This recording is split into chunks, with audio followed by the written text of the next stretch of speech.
What's up, friends? We're out here in the trailer right now, and I'm about to show you guys the bed. Check it out. Now let me show you something here. This flips down like that. It'll flip up like that. Guess I'm losing my pins right there, boy.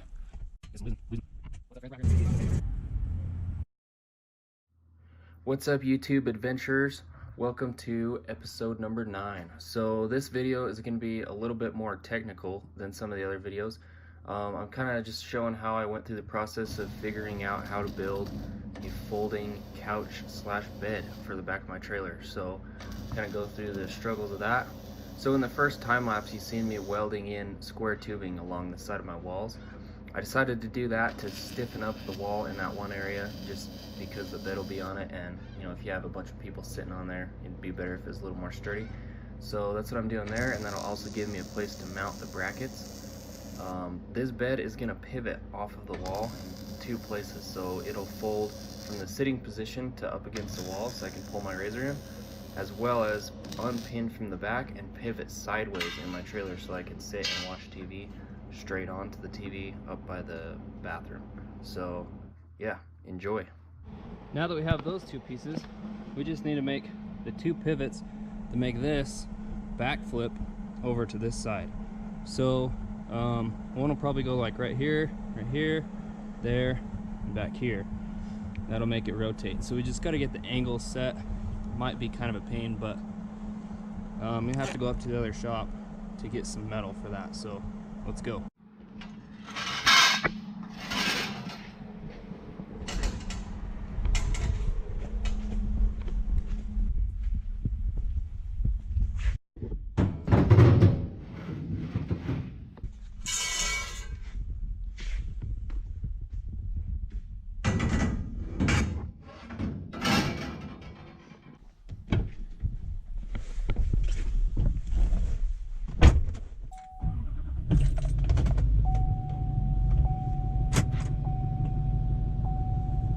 Alright, so I've actually been up at the other shop for a little while now.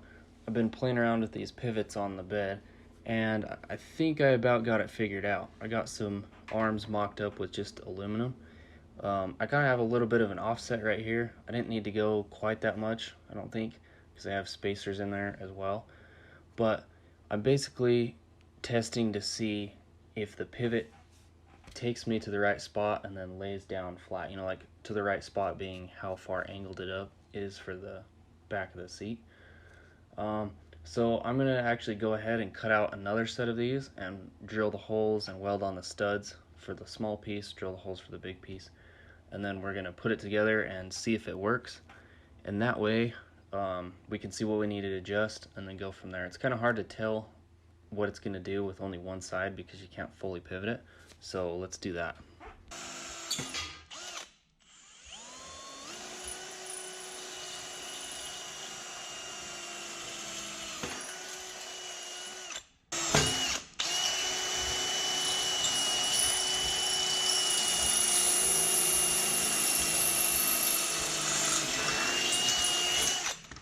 Okay, so for this one, I actually just welded the studs on here just so in case I have to break them off to move it a little bit.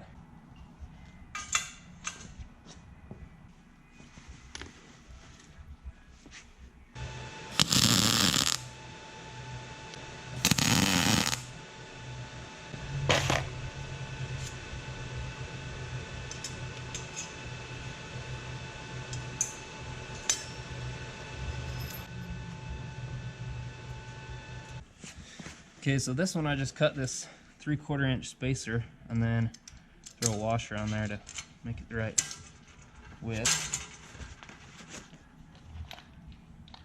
It's the wrong size of washer on that side, but it'll be alright to test it.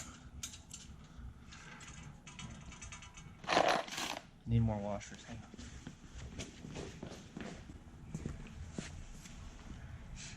Okay.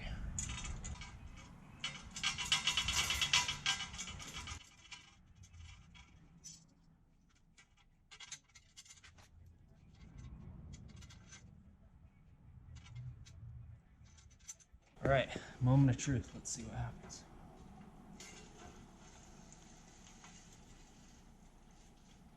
Need to fix that somehow.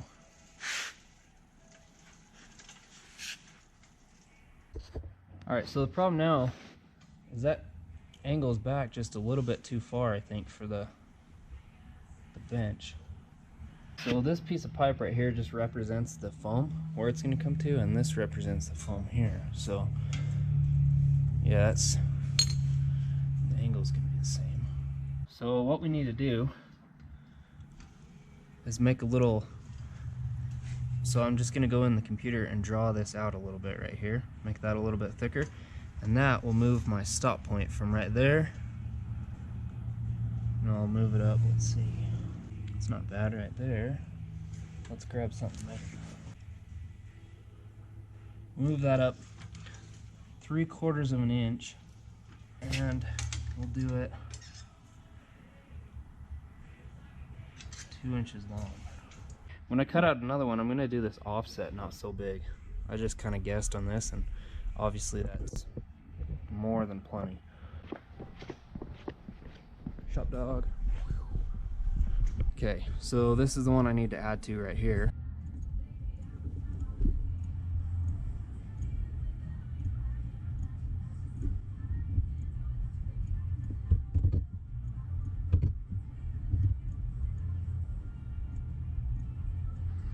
Alright, so I'm not really sure how this happened, but I managed to lose the footage from putting this together after I cut out these new arms.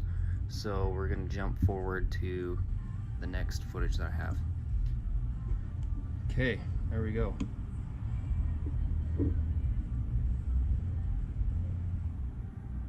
I ended up adding a bunch more braces, so I added 4 more for this whole thing.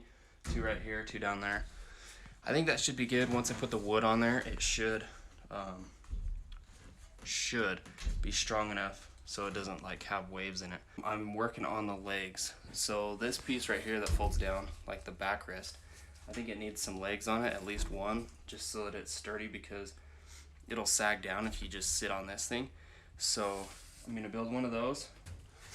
As you guys can see, you have to pick it up in the middle, but this thing does pivot pretty good.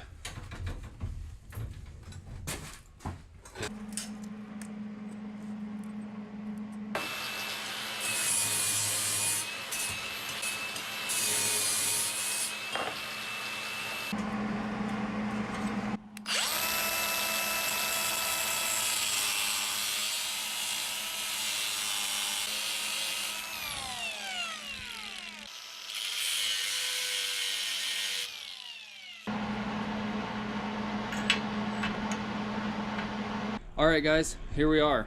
So obviously I've jumped ahead a little bit. I actually got some wall up there, it's painted, I got some trim, some ceiling, all that stuff. But right now we are talking about this bed right here.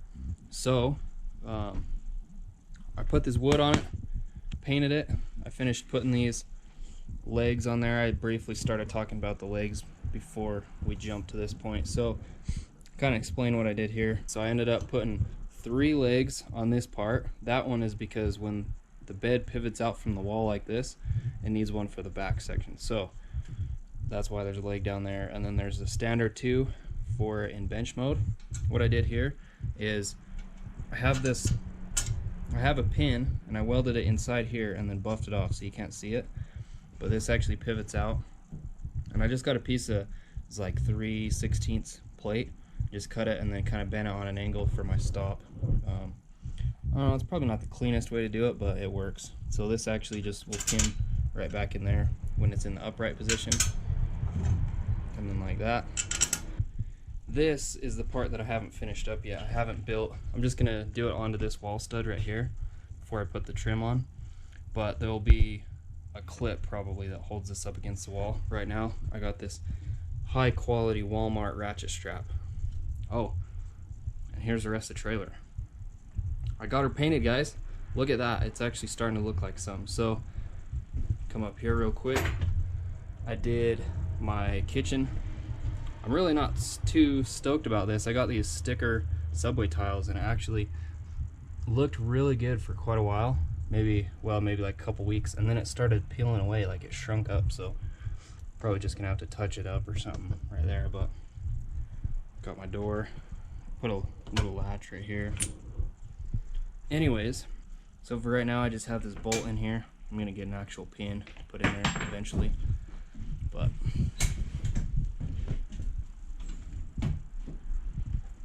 there she is.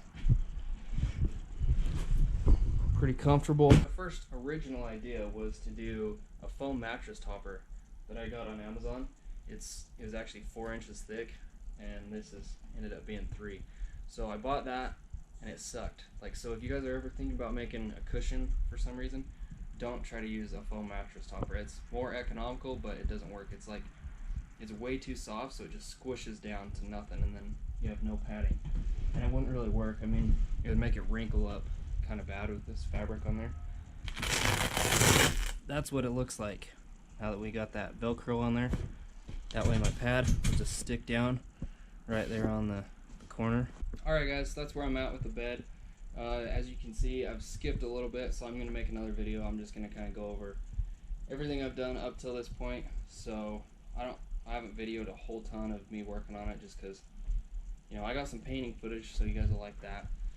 And yeah, we'll catch you on the next one. Make sure to like, comment, subscribe, whatever you want. Hit me with any questions you might have. Maybe you want to build your own. I'm gonna make a video eventually about what I don't like about this build, what I do like about it, what I do different. So that'll be coming up when it's finished. And yeah, catch you guys next time.